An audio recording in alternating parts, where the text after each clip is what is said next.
Hello everyone, स्वागत है आप सभी का लॉ एंड जुडिशरी क्लासेस में। मैं शिवांगी गुप्ता स्वागत करती हूं आप सभी का आपके अपने इस यूट्यूब चैनल पे।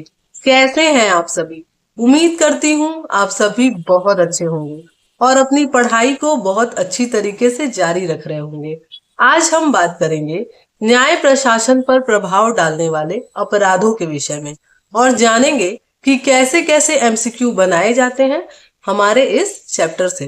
तो जुड़ जाइए आज के क्लास से। और अगर आपने वीडियो को लाइक नहीं करा है तो कर लीजिए, चैनल को सब्सक्राइब नहीं करा है तो सब्सक्राइब कर लीजिए और बेल आइकन को प्रेस कर लीजिए। साथ ही साथ वीडियो को ज्यादा से ज्यादा लोगों को शेयर करिए जिसको भी इसकी जरूरत है। ठीक है, तो चलिए बिना किसी देरी के अपने क्लास को हम लोग शुरू करते हैं। वीडियो शुरू करने से पहले एक जरूरी चीज, अगर आपको मेरे साथ जुड़ करके पढ़ना है तो बिल्कुल पढ़ सकते हैं। और इसके लिए जो है बहुत सारे बैचेस चलाए जाते हैं, जैसे कि आपके एलएलबी के सेमेस्टर के लिए, ठीक है, रिकॉर्डेड बैच चलाए जा रहे हैं जो मात्र 1,000 रुपए में है। और अगर उसका केवल और केवल आपको पीडीएफ लेना है सेमेस्टर का, एक सेमेस्टर का, तो मात्र 500 रुपए में फीस। और अगर आपको मेरे साथ 1-to-1 पढ़ना है एलएलबी के सेमेस्टर के लिए तो उसकी कीमत 5,000 रुपए है। ठीक है, 5,000 रुपए रखी गई है, चाहे आप ऑनलाइन पढ़े या ऑफलाइन। ठीक है, वैसे ही यूपी एपीओ जुडिशरी की मंथली बैचेस चलाए जाते हैं मात्र 700 रुपए में।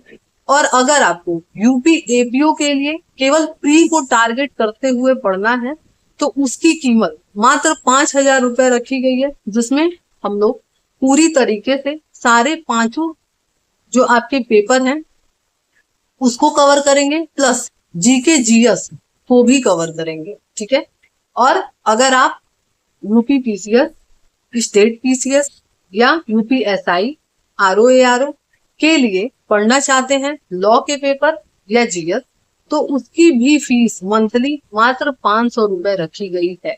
कॉन्टेक्ट नंबर यहाँ दिया गया है। ठीक है, तो आप क्लास से जुड़ सकते हैं और पढ़ सकते हैं। ठीक है, तो यही एक छोटी सी इंफॉर्मेशन देनी थी मुझे आप लोगों को। सबसे पहले देखा जाए तो आज का हमारा टॉपिक क्या है। आज का टॉपिक कहता है कि न्याय प्रशासन पर प्रभाव डालने वाले अपराधों के विषय में, ठीक है, इसके बारे में बताता है। सेक्शन कहां से कहां तक है तो 379 से लेकर के 391 तक जो है इसके संबंध में बताया गया है। क्लियर इतना? अब क्वेश्चन हम लोग देखते हैं कि क्वेश्चन क्या है। लिखा है कि बीएनएसएस का कौन सा अध्याय है जो न्याय प्रशासन को प्रभावित करने वाले अपराधों के संबंध में बात करता है। ठीक है, कौन सा है आपका अध्याय, ये पूछ रहा है आपसे। तो चैप्टर नंबर 28 है। ठीक है, चैप्टर नंबर 28। नेक्स्ट क्वेश्चन है, एक मजिस्ट्रेट जिसके पास बीएनएसएस की सेक्शन 378 या 380 के तहत परिवाद की जाती है, वह मामले से निस्तारण के लिए जहां तक संभव हो आगे बढ़ेगा जैसे कि इसे संस्थित किया गया था। किस आधार पे? तो पुलिस रिपोर्ट पर। ठीक है, नेक्स्ट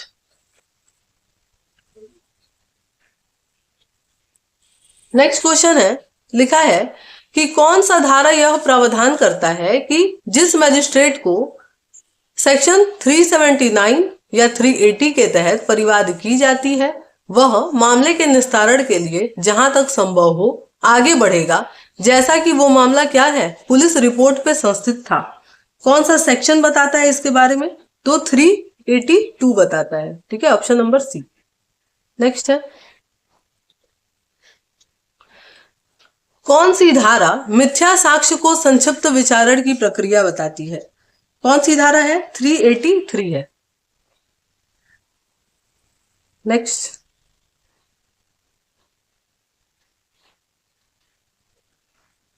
लिखा है सेक्शन 383 के तहत अभियुक्त को क्या दंड दिया जा सकता है ना, कैसा दंड दिया जाएगा ये पूछ रहा है। तो कौन सा दिया जाएगा? कारावास जो 3 माह तक विस्तारित किया जा सकता है, जुर्माना जो 1,000 रुपए तक विस्तारित किया जा सकता है, या दोनों। ठीक है, नेक्स्ट, नेक्स्ट क्वेश्चन है कि बीएनएसएस में प्रावधान जिसे सिविल न्यायालय द्वारा लागू किया जा सकता है किस धारा में उपबंधित किया गया है, ये पूछ रहा है आपसे। किसमें? 384 में। ठीक है, 384 में। नेक्स्ट है बीएनएसएस में माफी मांगने पर अपराधी को उन्मोचित करने का प्रावधान कौन से धारा में दिया गया है? 387 में दिया गया है। ठीक है, 387। नेक्स्ट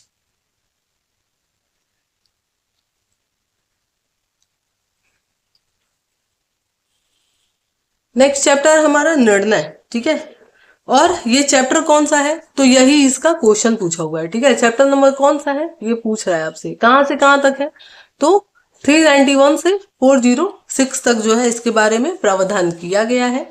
और चैप्टर नंबर हमारा 29 है। ठीक है, 29। नेक्स्ट लिखा है कि सेक्शन 392 क्लॉज 1 के अनुसार पीठासीन अधिकारी विचारण की समाप्ति के पश्चात किसी समय या कितने दिनों के पश्चात निर्णय सुनाएगा। तो कितने दिन के अंदर? 45 डेज के अंदर। ठीक है, नेक्स्ट लिखा है सेक्शन 392 क्लॉज 4 के प्रावधान के अनुसार निर्णय की प्रति निर्णय की तिथि से कितने दिन की अवधि के भीतर पोर्टल पर अपलोड कर दी जाएगी। कितने दिन के अंदर की जाएगी ये पूछ रहा है। 7 दिन के अंदर। ठीक है, 7 दिन के अंदर, ध्यान रखिएगा। नेक्स्ट लिखा है किसी मामले में निर्णय सुनाते समय अभियुक्त की हाजिरी से छूट दी गई है। कब दी गई है ये पूछ रहा है।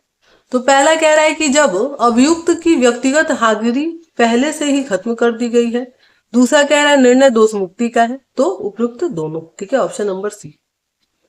नेक्स्ट बीएनएसएस की कौन सी धारा जो है वो निर्णय की भाषा और अंतर्वस्तु से रिलेटेड है? कौन सा सेक्शन है आपका? 393 है। ठीक है, 393। नेक्स्ट लिखा है सेक्शन 393 क्लॉज 3 प्रावधानित करती है कि, क्या प्रावधानित करती है? मृत्यु दंडादेश देने के कारण को। ठीक है, मृत्यु दंडादेश देने के कारण। नेक्स्ट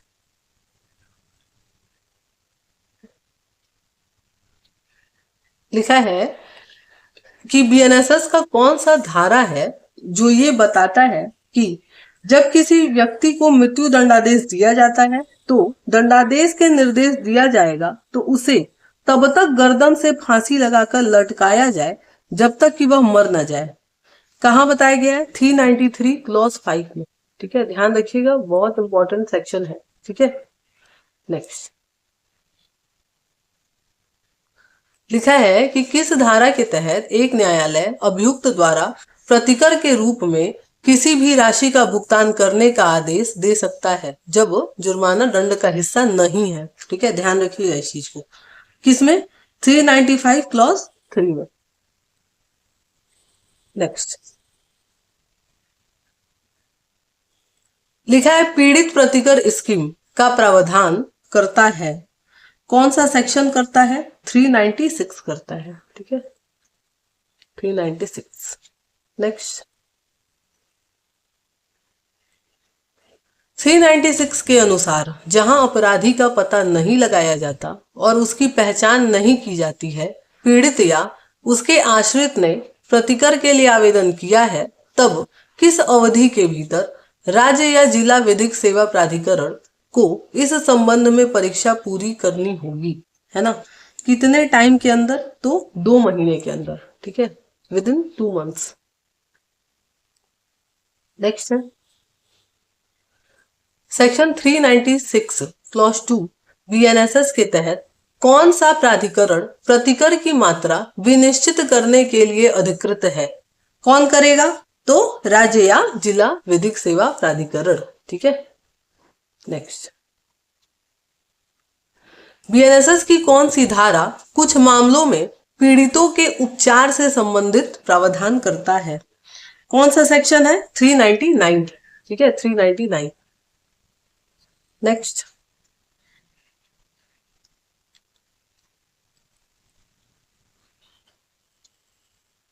नेक्स्ट क्वेश्चन है, निम्नलिखित में से किस अपराध के पीड़ित को सभी अस्पताल, चाहे वे सार्वजनिक हो या निजी, तुरंत प्राथमिक उपचार और निःशुल्क चिकित्सा उपलब्ध कराए?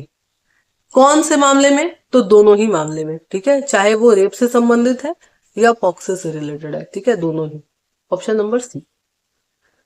नेक्स्ट, बीएनएसएस के किस प्रावधान के तहत निराधार रूप से गिरफ्तार किए गए व्यक्ति को प्रतिकर के लिए, ठीक है, तो कौन सा सेक्शन बताता है कि उसको जो है प्रतिकर दिलाया जाए? 398 बताता है ये, ठीक है, 398।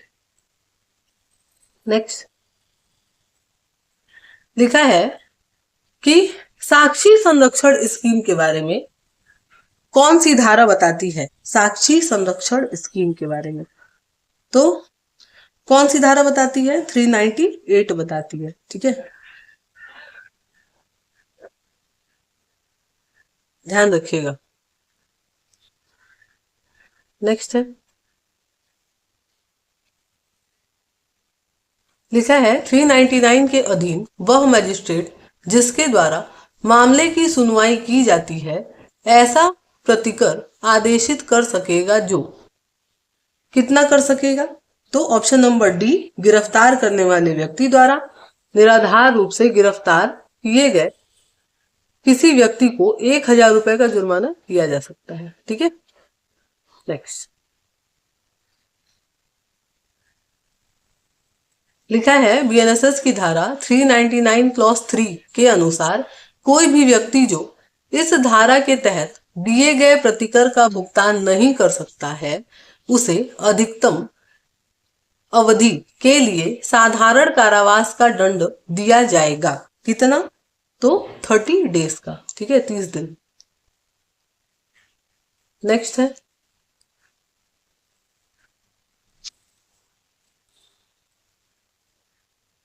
लिखा है बीएनएसएस की निम्नलिखित में से कौन सी धारा सदाचरण की परिवीक्षा पर अपराधियों की निर्मुक्ति से संबंधित है? कौन सा सेक्शन है आपका? 401, ठीक है, 401। नेक्स्ट है, उचित भत्सना के पश्चात अपराधी की निर्मुक्त के मामले में मजिस्ट्रेट द्वारा निम्नलिखित में से किस तथ्य पर विचार नहीं किया जा सकता? तो किस पे नहीं किया जाएगा ये पूछ रहा है? अपराधी की वित्तीय स्थिति पे। नेक्स्ट है, बीएनएसएस की धारा 401 के तहत सदाचरण की परिवीक्षा पर किसे छोड़ा जा सकता है? किसे? तो सभी को, जो 21 वर्ष से कम का है या जो 21 वर्ष से कम का नहीं है, कोई महिला है, सबको, ठीक है, उपयुक्त सभी। Option number D. नेक्स्ट लिखा है कि कौन सी धारा प्रावधान करती है कि कोई भी न्यायालय निर्णय पर हस्ताक्षर होने के बाद उसे परिवर्तित नहीं करेगा? कौन बताता है? सेक्शन 403 बताता है, ठीक है। नेक्स्ट, एक न्यायालय जब उसने किसी मामले का निस्तारण करने वाले अपने निर्णय या अंतिम आदेश पर हस्ताक्षर कर दिया हो तो वह ऐसा कर सकता है। क्या कर सकता है? वो लिपिकीय या त्रुटियों को क्या कर सकता है? ठीक कर सकता है ना, ये कर सकता है, लेकिन निर्णय नहीं चेंज करेगा, ठीक है, ये काम कर सकता है। नेक्स्ट क्वेश्चन है, जैसे ही किसी मामले के निस्तारण के निर्णय या अंतिम आदेश पर हस्ताक्षर हो जाता है, ठीक है, तो होगा क्या? पहला कह रहा है न्यायालय दंड में परिवर्तन कर सकता है, ऐसा हो सकता है, अभी हम बताए हैं। दूसरा कह रहा है निर्णय की समीक्षा करे।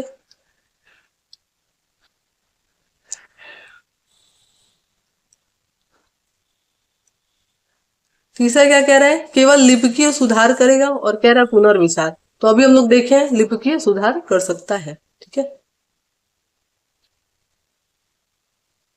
नेक्स्ट है सेक्शन 404 किसी अपराध के अभियुक्त व्यक्ति को निर्णय की एक प्रति निःशुल्क प्रदान करने का अधिकार देती है जब, कब देती है?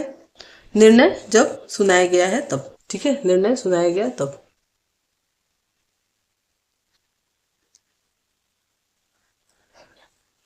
नेक्स्ट है आपका मृत्यु दंडादेश का पुष्टि के लिए प्रस्तुत किया जाना से संबंधित।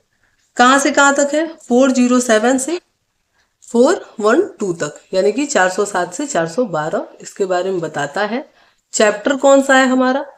यही आपसे क्वेश्चन पूछ रहा है। तो कौन सा चैप्टर है? Chapter number 30। ठीक है, चैप्टर नंबर 30।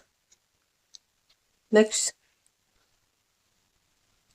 बीएनएसएस की कौन सी धारा सत्र न्यायालय द्वारा पारित मृत्यु दंडादेश को उसके निष्पादन से पहले उच्च न्यायालय में प्रस्तुत करने का प्रावधान करता है? कौन सी धारा करता है ये बात? तो 407। ठीक है, 407। नेक्स्ट है, कौन सी धारा उच्च न्यायालय को दंडादेश की पुष्टि करने या दोषसिद्धि को रद्द करने की शक्ति उपबंधित करती है? कौन सी धारा करती है? तो 409 करती है। ठीक है, 409। नेक्स्ट है, निचली न्यायालय द्वारा मृत्यु दंडादेश की क्या की जाएगी? तो उच्च न्यायालय द्वारा पुष्टि की जानी चाहिए। ठीक है, कंफर्मेशन लेना होगा। नेक्स्ट,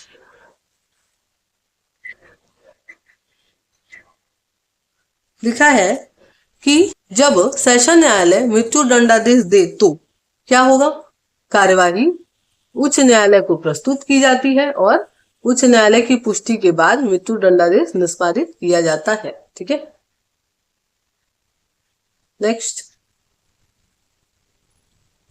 लिखा है सेशन न्यायालय द्वारा मृत्यु दंडादेश दिए जाने पर उच्च न्यायालय क्या कर सकता है? तो दंडादेश को पुष्टि कर सकता है, रद्द कर सकता है, कोई अन्य दंडादेश दे सकता है, सब। ठीक है, तो उपयुक्त सभी, ऑप्शन नंबर डी। नेक्स्ट, मृत्यु दंडादेश की पुष्टि पर हस्ताक्षर करने के लिए उच्च न्यायालय न्यूनतम न्यायाधीश की आवश्यकता है। कितने न्यायाधीश होंगे? तो 2। ठीक है, 2 की, ऑप्शन नंबर बी। नेक्स्ट हम लोग देखेंगे क्या? अपील। अपील के बारे में कहां से कहां तक प्रावधान है? तो 413 से 435। चैप्टर कौन सा है हमारा? तो चैप्टर नंबर कौन सा है बताइए? Chapter number 31। वही लिखा हुआ है कि अध्याय जो 31 है अपना 31, वो किसके बारे में बात करता है? तो अपील के बारे में। ठीक है, नेक्स्ट, लिखा है कि बीएनएसएस की निम्नलिखित में से कौन सी धारा ये प्रावधान करती है कि जब तक कि अन्यथा उल्लंघित न हो तब तक अपील नहीं की जाएगी? कौन बताता है? 413 बताता है ये बात। नेक्स्ट है,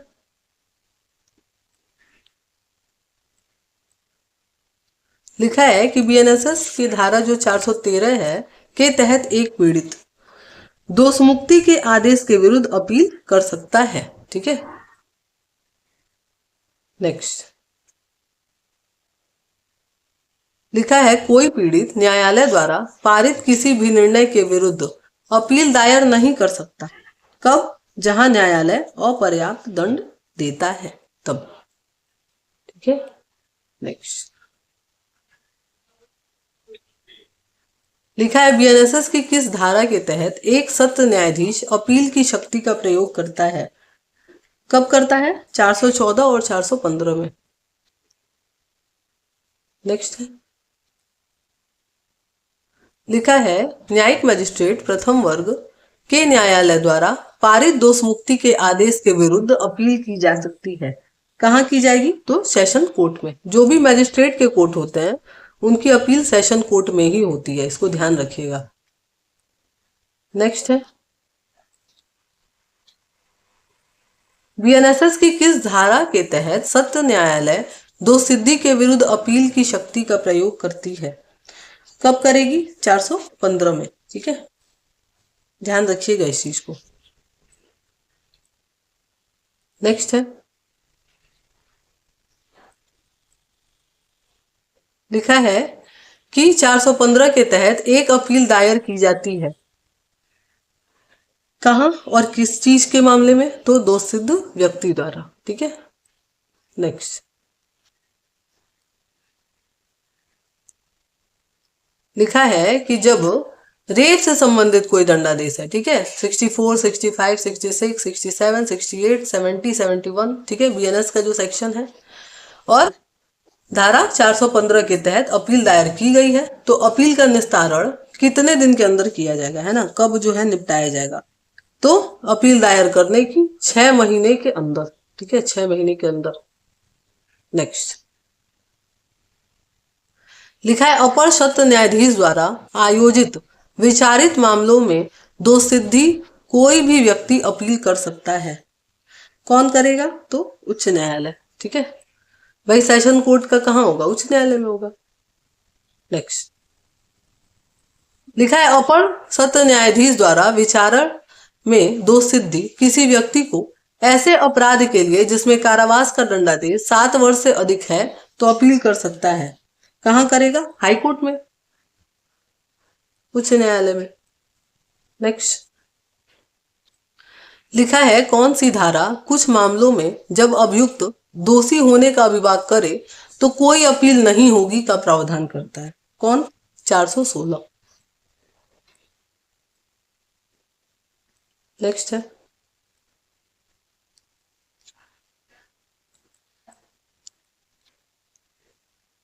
लिखा है जहां किसी अभियुक्त को सेशन न्यायालय द्वारा दोषी होने के आधार पर दोषित करार किया गया है तो क्या होगा, वह दंडादेश के विस्तारण और वैधता के लिए बस अपील कर सकता है, ठीक है।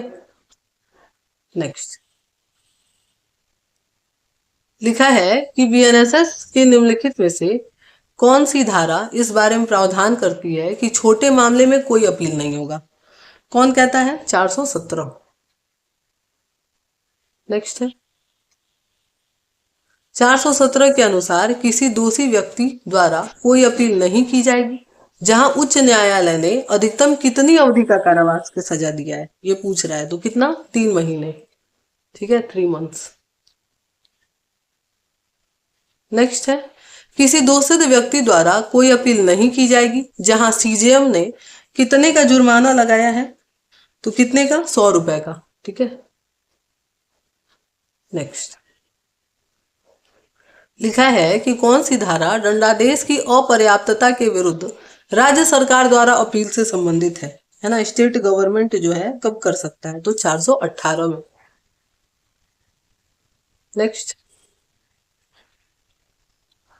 लिखा है कि दंडादेश में वृद्धि की अपील किस न्यायालय के समक्ष की जाएगी जब दंडादेश कौन दिया है, प्रथम वर्ग के मजिस्ट्रेट ने। तो अभी हम बताए हैं कि भाई जो भी मैजिस्ट्रेट शब्द आ गया तो अपील कहाँ होगा, सेशन कोर्ट में, ठीक है।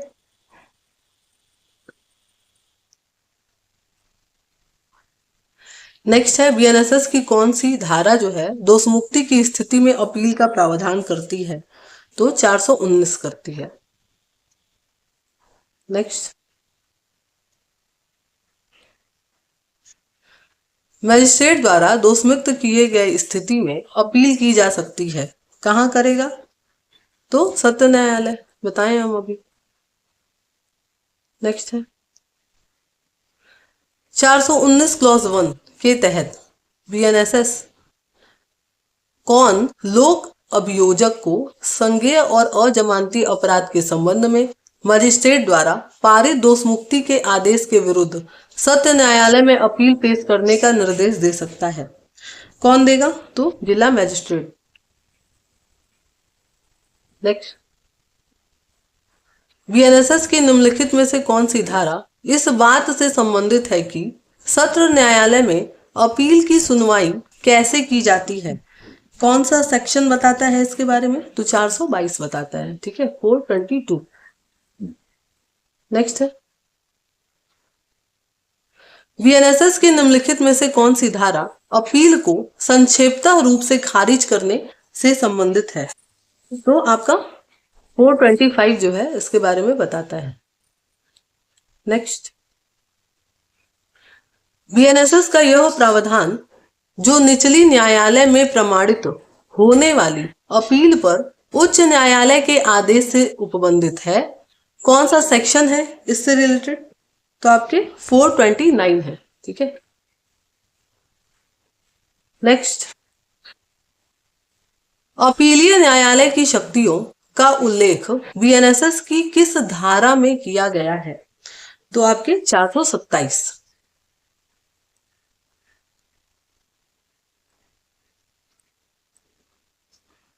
नेक्स्ट है, कौन सी धारा अपील लंबित रहने तक दंडादेश के निलंबन और अपीलकर्ता को जमानत पर छोड़ने का प्रावधान करती है? 430 करती है। ठीक है, नेक्स्ट लिखा है, विचारण न्यायालय किसी अभियुक्त को दोषसिद्धि के बाद बीएनएसएस की धारा 430 क्लॉज 3 के तहत कब जमानत पर कब छोड़ सकता है? तो कब छोड़ेगा? जहां अभियुक्त जमानत पर है और कारावास 3 वर्ष से अनधिक का है। ठीक है, तब। नेक्स्ट है,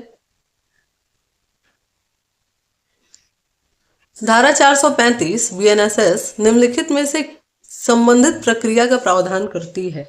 किसका? तो अपील का उपशमन। नेक्स्ट लिखा है, यदि किसी दांडिक अपील में किसी अभियुक्त की मृत्यु हो जाती है और उसके निकट नातेदार अपील जारी रखना चाहते हैं तो उन्हें कितनी अवधि के भीतर आवेदन करना होगा?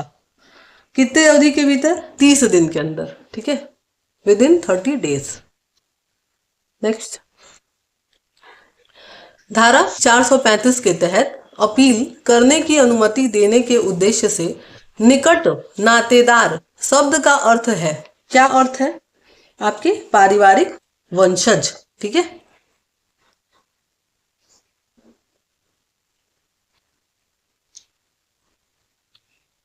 तो चलिए यहां पे हमारा आज का एमसीक्यू वाला लेक्चर कंप्लीट होता है।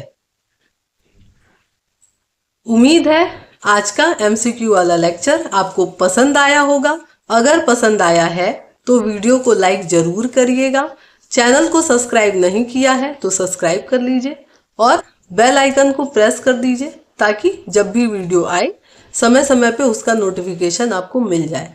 साथ ही साथ जरूर कमेंट बॉक्स में बताया करिए कि मेरा ये प्रयास आपको कैसा लग रहा है जो मैं आपके लिए कर रही हूँ। ठीक है, तो बिल्कुल बताइएगा, जुड़े रहिए, बने रहिए, लाइक करते रहिए और ज़्यादा से ज़्यादा वीडियो को शेयर करिए ताकि और भी लोग हमारे इस चैनल से जुड़ सके। ठीक है, तो चलिए फिर मिलेंगे नेक्स्ट एमसीक्यू के सेशन में।